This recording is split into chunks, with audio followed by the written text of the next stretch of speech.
All right. Hey, everyone. Here, I'll flip it around. We're here on kind of a sad day, taking down Scott's masterpiece that he had here.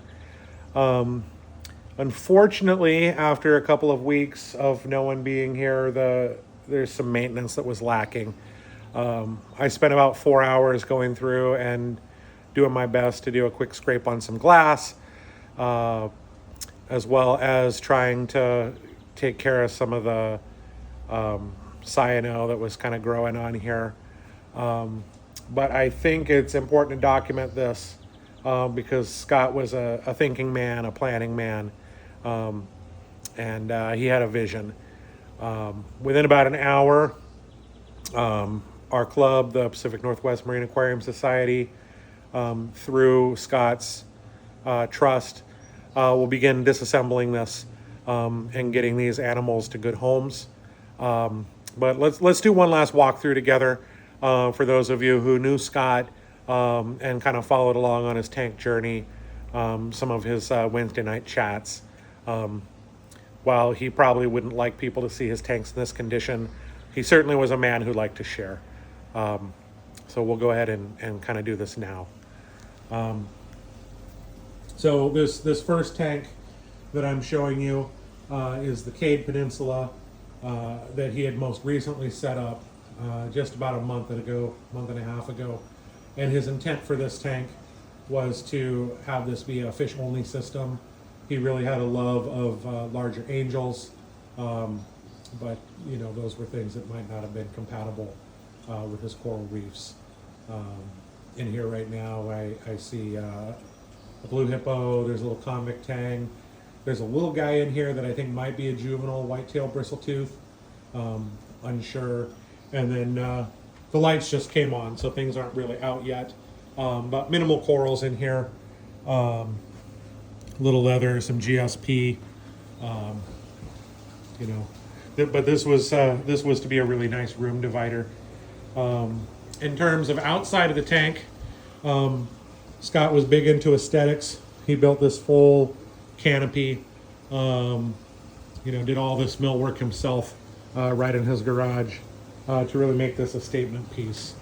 Kind of zooming around, pretty cool. But this whole thing articulates for access. He built all of that right up into the ceiling. This was Scott's command center.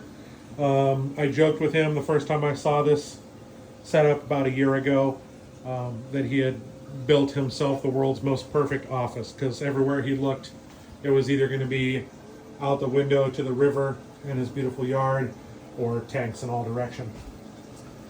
We'll move on. His second tank here. This tank is suffering a little bit from some bryopsis and some aptasia, but this was meant to be Scott's SPS tank. One of the things that Scott and I talked about a long time ago when he was trying to figure out how to grow corals was that I follow the Steve Wiest method, which is picking the right tool for the right job. So you can see he did a really nice collection of Atlas lights and Reef Fives, and he had some Kessels, and he was working on building zones that things would grow. There's a variety of acros in here. Two really good sized clams. I think it's a Durasa and a Squamosa. This was his dream to create an SPS dominant reef. Some good sized fishes in here, and really the centerpiece fish is this beautiful Achilles tang. That's something that I would have loved to rehome for Scott myself, but I don't have a large enough system. This is Spike.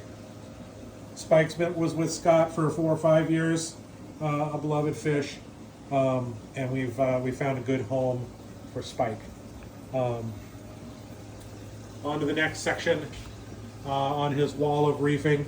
This was Scott's predominantly LPS system with some softies. A lot of this stuff actually came from Andy Bauma. There are several pieces in here There's a couple things that I provided to him. This forest fire digi here, back in the back there. Again, please excuse the Coraline.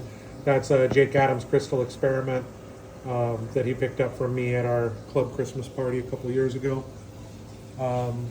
Lights just came on, so everything's not fully inflated, but there's a beautiful bubble coral that'll triple in size. One of the largest leathers that I've ever seen. It's 2 feet across and has a nice purple iridescence to it. We're trying to figure out how we can salvage this and get it to the club. Lots of beautiful fish. He had a love for torches. So you'll see there's quite a few different torches, colostria in through here. Some big fish. This is Larry. Those of you who are beefers know about Larry. That was Scott's favorite fish. And then we've got some nice Recordia here. So all in all, beautiful full tank, drop down tank. This was all to eventually be clad and filled in when you can finish doing the cabinetry. And everything runs kind of through one central sump. Folks are starting to arrive, so I'm just going to go real quick on the rest of this. Some of you may have seen Scott's equipment room. He put a door through here so he could access everything from the back. Again, everything kind of drains to this central sump. Power command center. All of this was on full battery backup. This system, aside from food, could run for months with no attention. So, he was an organized guy. Everything carefully planned, custom cables, custom lengths. And everything feeds through the wall and comes into his workroom, which any reefer would be jealous of having this much space dedicated.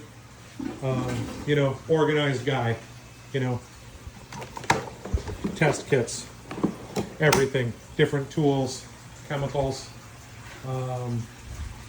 He had a freshwater and a saltwater container back here. Everything was set up through auto water changes. He did do some dosing. Most of his calcium and alkalinity went through calc. Things fed through this sump. Pretty small skimmer for over 700 gallons of water, but it worked with the auto cleaning head. Got a nice filter roller here. Back here, these were his frag tanks. Apologies, I didn't get a chance to clean the glass yet, but some corals through here, and all of this was plumbed together.